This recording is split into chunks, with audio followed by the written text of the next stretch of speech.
It goes without saying that some weapons in Warframe are a tad on the weak side. Some are just okay-ish, some are good, some are great, but only a few have managed to reach the status of monster for all their existence in Warframe.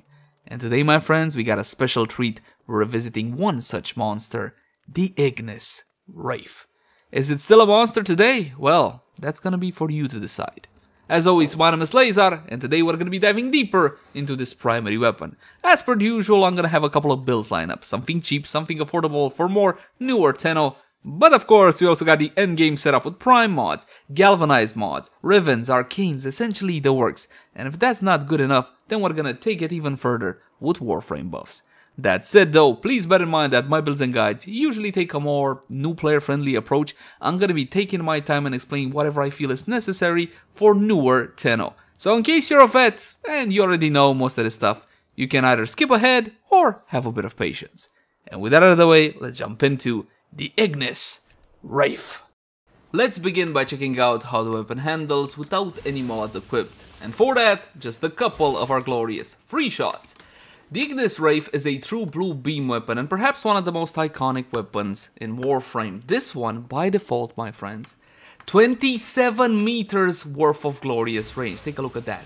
Absolutely insane. But you know what? It gets even better because this one can be stretched out to a full 30 meters worth of range. Simply because at the end of your beam, you're generating a 3-meter fireball spear of sorts, which of course will be doing AoE damage. Fall off?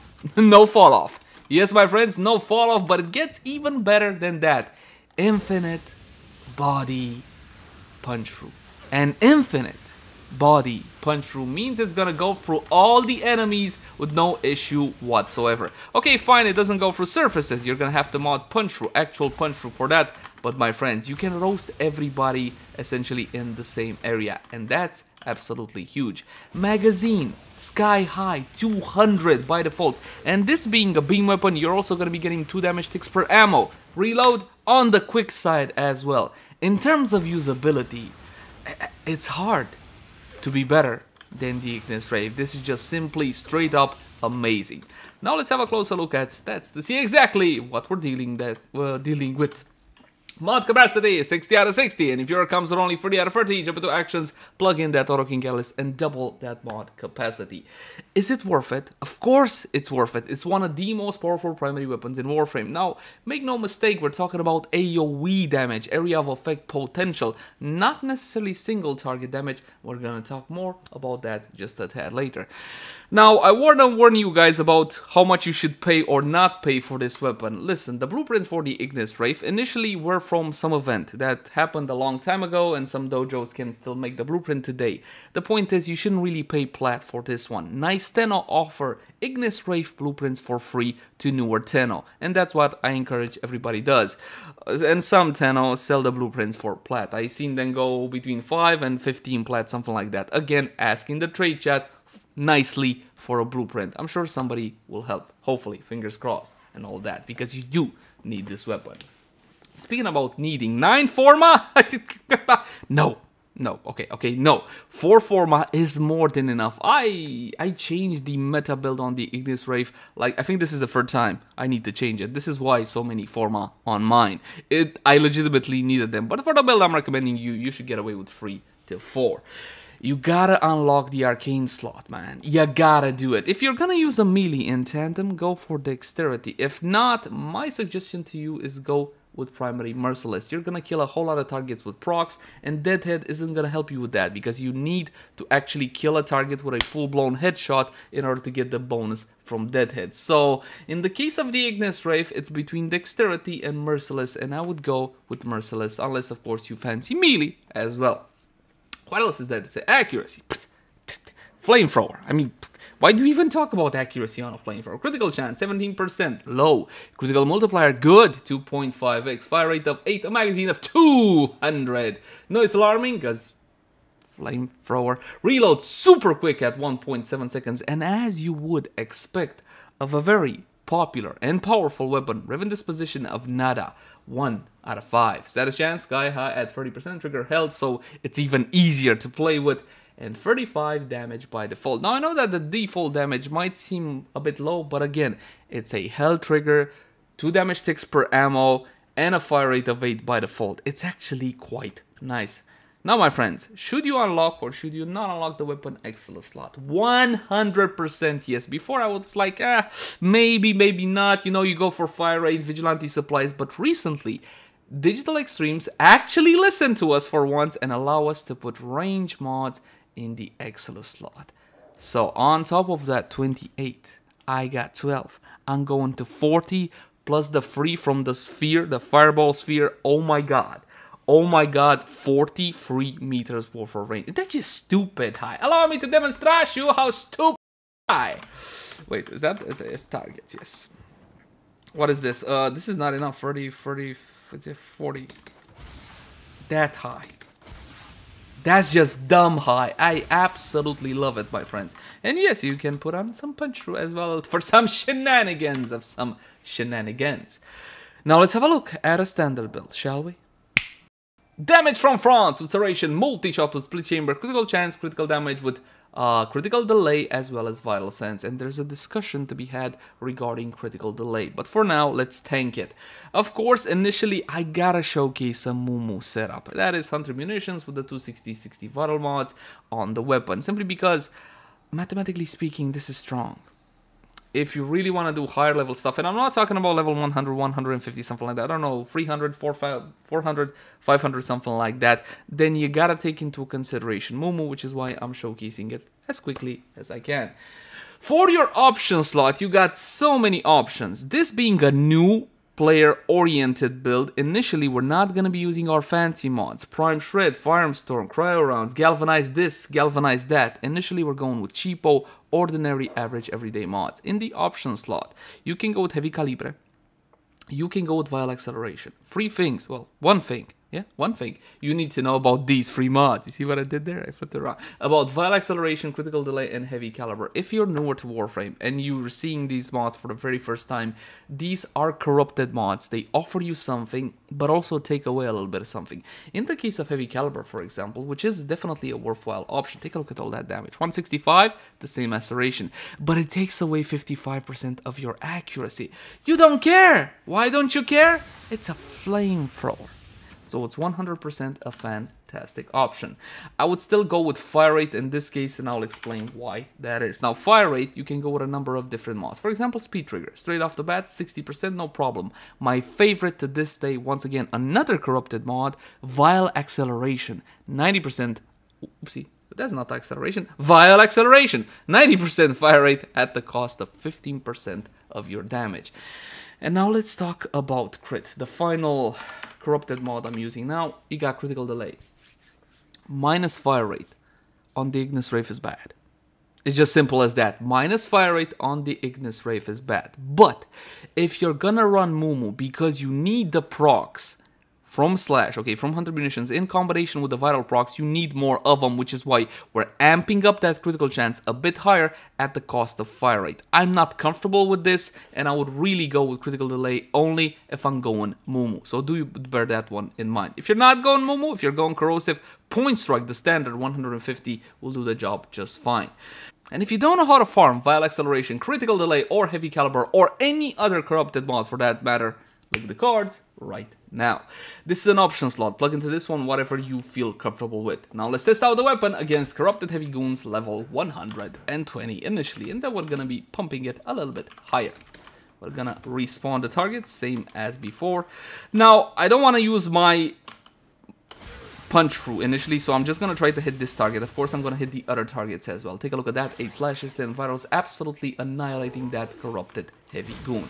If you're gonna use your AoE potential, then you gotta shoot something like this. Clump them up together with a Vauban, or a Nidus, or whatever else you enjoy using, and use that glorious area of effect damage to its fullest potential. And that's the capability of a Vital Slash build. Not bad, but let's say that you're tired of Vital Slash, because at the end of the day, we've been building primary weapons like this for a very long time. I wouldn't blame you if you're bored of it. You can go for corrosive setups. I enjoy corrosive setups, even though when it comes to super high level, again, level 2000, 3000, etc., they kind of fall off for obvious reasons. Now, if you were to build this one for corrosive instead, you don't need hunter munitions and you don't need vital. Not really. I mean, vital without hunter munitions doesn't really make a whole lot of sense. So we're going to be dropping that.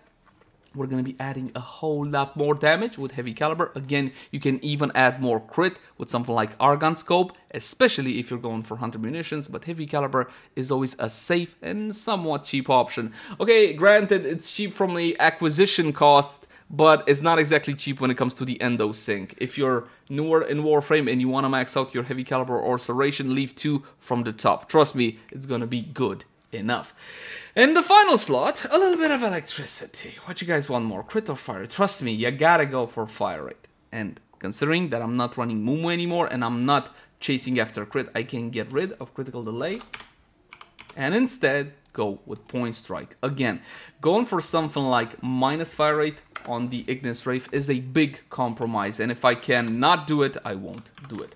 One more time, the Corrupted Heavy Goons, level 120. This time with Corrosive straight off the bat with the AoE potential. Burning right through your targets, no problem whatsoever. Absolutely fantastic, man. The Ignis Wraith is still a powerhouse simply because it does have that AoE potential. Single target damage, oh, I got like straight off the top of my head 3, 4, 5, 7 weapons which are more powerful from a single target perspective. But when it comes to AoE primaries, this is still one hell of a weapon.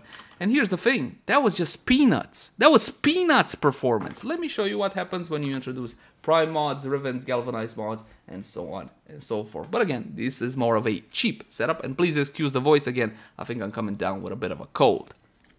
Aha! This will be a galvanized setup, a maxed out setup if you will, and we're gonna try 2 variants. First, we're gonna go for corrosive, and then once again for vital slash. What do I got? I got Galvanized Chamber because it's simply straight up better than the normal one.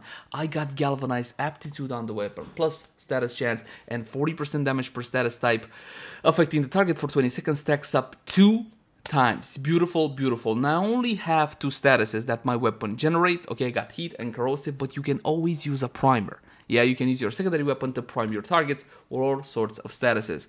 Now, I retain fire rate on this one, speed trigger, and the only reason I'm not using my favorite, file acceleration, is because I would have to reforma again, and I don't want to do it anymore, mama. Corrosive setup, so again, point strike initially. And this is a Ignis Critata. This will illustrate the point nicely. Low Riven Dispo.